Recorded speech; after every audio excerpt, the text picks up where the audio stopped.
So, back for another episode of Perfect Sixth. Thank you very much, Dominic Johnson, for the name suggestion. I will be rolling with that. Perfect Sixth is now the name of this series. Basically, I'm giving you suggestions for a Perfect Sixth Mon on your team that is potentially struggling with a restricted duo. And in this case, the duo that we're looking at is Cataracts Shadow Rider and Terapagos. I picked that because that was one of the main ones that was suggested in the last video, so if you're interested in seeing what you could do to counter other restricted duos, please put those in the comments so that I can see those and see which is the most popular and prioritize them accordingly. So, starting off with Iron Jugulis. You're going to see this quite a few times. Snarl's really good against two special attackers, one that's quad weak to it, and one that wants to waste time calm minding. So you're going to see Snarl a reasonable amount across all of these Pokemon. These are in alphabetical order. It's not necessarily saying that the first Pokemon is the best Pokemon to go on your team, just alphabetical order. So Iron Jugulis is going to be able to get the speed boost just like we've seen across the format so far with Croc Drive and Photosynthesis. That means you outspeed the Cataracts Shadow Rider very, very nicely. Yes, you don't have Prankster Tailwind, but you have super fast Tailwind. So if they don't have a Prankster Tailwind, if they don't have Tornadus or Whimsicott, then you'll be able to Tailwind in front of basically everything. You're outspeeding even a timid Scarf Landorus with this speed investment, and then basically optimizing for bulk. You don't really need any special attack investment. This is supposed to just spam Snarl. Air Slash will feel weak, but... No, Siri, shush. Yes, you do understand, Siri. Air Slash will feel weak, but is mainly there to just spam Snarls. The point is you're spamming Snarl against Shadow Rider and Terapagos. Just Tailwind in general is also very nice. Terra Steel is the best for a Dark Flying type as defensively.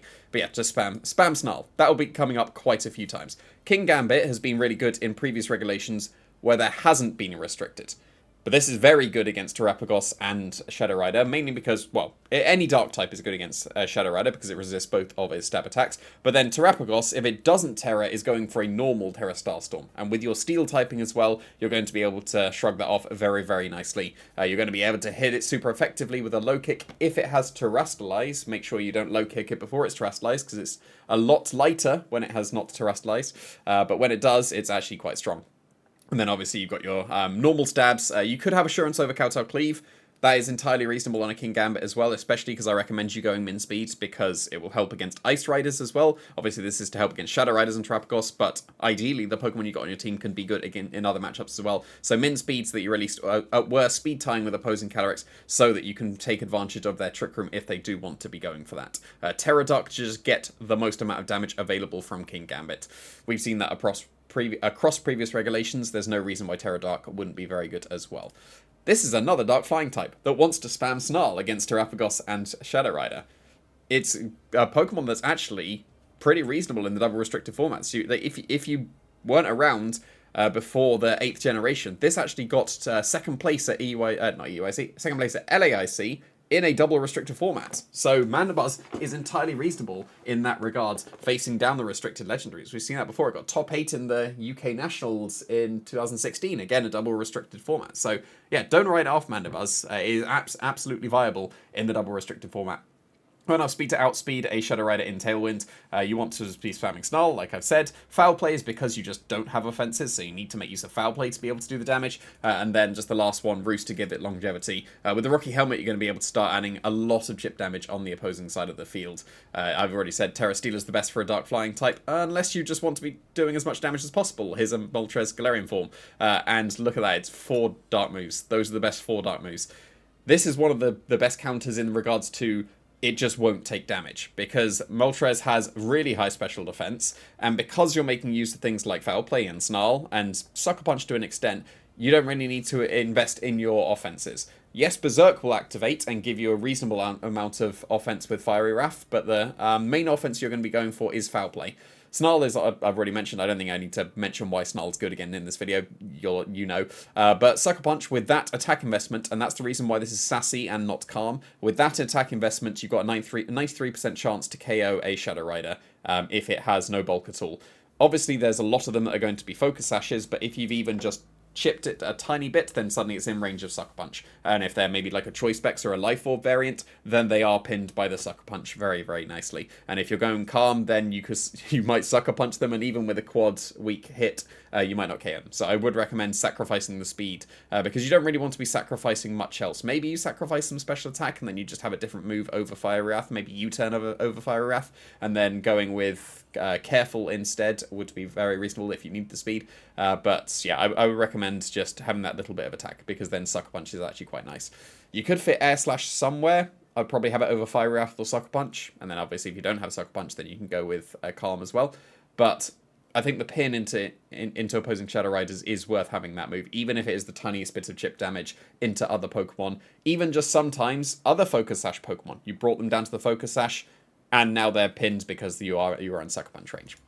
Okidogi doesn't seem like it would be a good Calyrex Shadow Rider counter because it is quad weak to Psychic moves. But then that's where the Terastallization will come into play. You get to go for Terra Dark, and then you'll be able to take on the Shadow Riders a lot better. You've got Knockoff to make use of that Terastallization, so you can really do some really good damage there. If it doesn't have a Psychic type attack, then you don't even need to Terastallize in order to be able to take the attacks a lot better as well. And then you've got Fighting type attacks to be able to hit the Terapagos for a lot of damage. The most common moveset on Assault Vest Okidogi in the previous regulations has been Drain Punch, Gunk Shot, Upper Hand, and Knockoff. And if you're braver than me, you can run Gunk Shot. I just refuse. I've still got a 120 base attack with close combat there, so I don't really think there's any need to sacrifice the accuracy of Gunk Shot. In fact, you can even go with Low Kick as well. Low Kick is a lot more reasonable in this restricted format because there's so many heavy Pokemon, and then you won't be able to drop your defenses as well. So Close Combat or Low Kick. Close Combat is consistent 120 base power. Low Kick will not necessarily be 120 base power, but it will be against the restricted. And keep in mind as well that it's supposed to be a counter to Terapagos, and it's only 100 base power against Terapagos, I believe, with Low Kick, if it is Terastallize. And if it hasn't Terastallized, then you just want to be going for Drain Punch or Knockoff anyway. So Close Combat would be able to do the most amount of damage. But Low Kick is entirely reasonable. We've seen it on Iron Hands, so there's no reason why Okidogi couldn't use it as well. But I would prefer the consistency of just getting always 120 base power from the Close Combat. And then with the as much attack investment as possible, you're trying to be able to KO even the bold Terapagos that when you have been intimidated thanks to your guard dog, because every single Terapagos team will have an Incineroar most likely. So you'll be able to make use of that very, very nicely. This is a slightly better Fake Out's Dark Pokemon. I'm going to make the claim and no one believes me, but Alolan Persian is actually super bulky, like unexpectedly bulky because of Fur Coat. And that's because you can afford to invest into your defenses as well. Yes, it does get Parting Shots, and outspeeding, like Zamazenta seems important, but is it actually? Because what are you doing to Zamazenta? Absolutely nothing at all. You can outspeed maybe some Ogerpons, but otherwise you might as well just drop the speed and have the huge amount of bulk, because this defense gets doubled. So every single point that you put into its defense is actually 2 points thanks to Fur Coat. So I would recommend dropping the speed and becoming even bulkier. And you don't have any pivoting moves. You can sacrifice Icy Wind for U-turn, because you can U-turn with an Assault Vest. But the point of this is to have Snarl, so you should definitely have Snarl, and why wouldn't you have Fake Out? Feint is also very reasonable over Icy Wind as well. You should consider that, because Wide Guard is going to be such a common move in the format. So Feint over Icy Wind would be very, very reasonable, but that's team dependent. So if you've got no spread moves on your team, I wouldn't necessarily think the Feint is as necessary, even though it is good for breaking protects. But mainly Foul Play Snarl, we already know about that one. Fake Out is a good move, and then Icy Wind, U-turn, or Feint for the last one.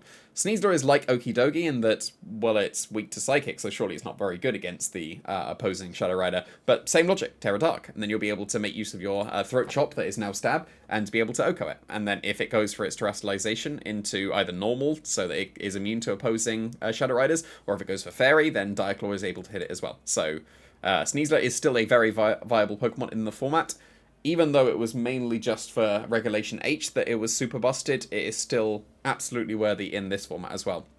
What you could consider as well, and this is a small secret that I will also share, what you could also do is this. Because I have done the calc, and apparently, if you have no special defense at all, and decrease it as much as possible, then a Focus Sash Astral Barrage from, obviously, Shadow Rider, will bring you to the Focus Sash. Whereas if you have 31 IVs and you're at HP and your special defense, then Astral Barrage may not necessarily bring you to the Focus Sash. And you want to get that Unburdened going, because you want to be able to outspeed afterwards and then get the Throat Chop off. Maybe they've gone for Follow Me on the turn that they went for Astral Barrage, well then you can KO that, and then you are Astral Barrage down to Focus Sash, and then you get your Unburdened going. So I would actually recommend considering strongly this 0-0 here, so that you can get the Unburden most likely. And you can go even further and drop to 0. with the defenses as well, and like truly activate the Focus Sash on basically everything. But then do keep in mind that there are Rapid Strike Urshifus as well, so something you can consider, even though you are Focus Sash, is to get 92 defense, I believe it was, that really changes the rolls to survive the Urshifu from probably not to actually almost certainly. So do consider either of those Sneasler spreads if you are going with that. Even Focus Sash, you can get some interesting spreads sometimes. Thundurus, spamming Eerie Impulse, is also pretty good against the two special attackers. So spamming Snarl is pretty good, it will hit both, but Eerie Impulse is even more special attack reduction. So you definitely should consider that, and it's at Praxina priority, so it doesn't matter about the speed, you'll be able to outspeed the Calyrex that's super fast, especially if you go for Thunder Wave as well. You can have Wild Bolt Storm over Thunderbolt if you are braver than me. I will not have Wild Bolt Storm if I do not have access to Rain. You could have Rain Dance over Taunt, that would be entirely viable. I definitely wouldn't get rid of Eerie Impulse or Thunder Wave. I would consider Scary Face over Thunder Wave if you're struggling a little bit with Miraidons as well, so that you can actually Scary Face those, because obviously you can't Thunder Wave an Electric type. But yeah, Thunderbolt for sure for me. I would absolutely not go with Wild Bolt Storm. I couldn't deal with that without Rain Dance. Covert Cloak, because a lot of the Terapagos and Calyrex teams are going to have double Fake Out, and then that just completely shuts that down, and then they wouldn't be able to do anything to stop the Eerie Impulses and the Thunder Waves from being fired off, and you'll be able to do that pretty safely and protect the rest of your team. Umbreon has Foul Play and Snarl. And moving on to the last two moves, because we've already mentioned that so many times. Again, this is a Pokemon that seems like it wouldn't be that great, but actually is super strong in restricted formats. It got second place at the World Championships in 2019, so it's definitely shown its viability. You could consider Helping Hand over Yawn. That was the set that almost won the World Championships, not quite. But Foul Play and Snarl, in my opinion, are mandatory. Taunt is also pretty reasonable over the Yawn slot. I would definitely still have Moonlight, because Moonlight getting that recovery, and then when you're in the sun as well, like if you paired this with the Groudon or Koraidon, it gets 75% healing, and Umbreon is very, very bulky, so the Moonlight will compound with the bulk and be able to make it basically un-KO'able. Safety Goggles is the main item of choice that was on the single restricted Umbreons, because you want to be able to bypass Amoonguss that are protecting Calyrex Ice Rider as well, because this is also a Calyrex Ice Rider counter that is very, very viable. Going back to like Mandibuzz and Moltres and all that, they're weaker against Ice Rider. Whereas Umbreon doesn't have the flying type, so it would be able to take on the Glacial Lances a lot better than those two Pokemon was.